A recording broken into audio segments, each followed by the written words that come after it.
అమానుషత్వం మొత్తం దేశవ్యాప్తం ఈ ప్రాంతంలో మహేంద్రనాథ్ గారి ఆధ్వర్యం జరిగిన ఉద్యమం కులాలకు మతాలకు అతీతంగా ఉన్న గొప్ప నేల నాగరికత ప్రాంతం. అలాంటి ప్రాంతంలో ఒక రజకులను ఇట్లా జరగటం, మీరు తర్వాత ఒక పాప చనిపోవడం అనేది కన్నీటిమయం కావాల్సిన ఘటన ఇది.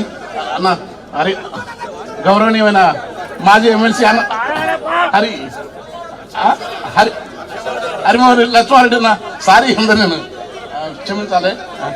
మన ఆళ్ళ వెంకటేశ్వరరెడ్డి గారు అన్న, గొల్ల శ్రీనివాసరెడ్డి గారు. అయితే ఇది ఒక ప్రజా ఉద్యమం. ఈ ఉద్యమాన్ని ఇప్పుడు నిన్నటి దాకా ఒక ఎత్తు అయితే ఇప్పుడు కేసీఆర్ అని వచ్చినాడు. ఎక్కడి వరకైనా ఈ అంశాన్ని తీసుకుపోయి నిష్పక్షపాతంగా ప్రజలకు దళితులకు న్యాయం ఆగవా బాబు, అరే ఎవరాడు జోలి,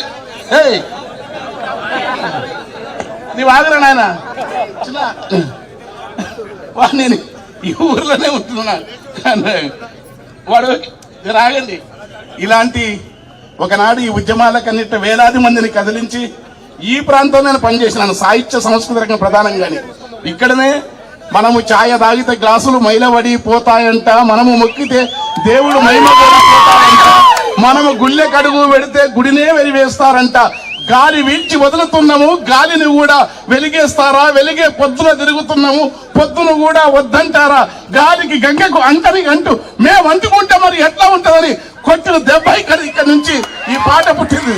ప్రపంచవ్యాప్తంగా మేము తల వంచితే గర్వం అంట, తల వంచితే వినయమంట, తల ఎత్తితే గర్వం అంట, తెల్ల బట్ట గడితే నేరం, తెలివే మన పాలిడ శాపము అని రకరకాల ఉద్యమాలకు నేపథ్యమైన ఈ ప్రాంతం నుంచి అన్నగారి సెలవుతోనే నేను ప్రజా ఉద్యమాల కవిత్వం నుంచి వచ్చిన కేటీఆర్ అన్న సెలవుతోనే ఇక్కడ పెద్దలందరూ సీనన్న వీళ్ళందరూ సెలవుతోనే ఎమ్మెల్సీ వచ్చినని మీ ప్రాంతపు మనిషిని. ఈ ఊర్లో నా ఇల్లు ఉంది, ప్లాట్ ఉంది.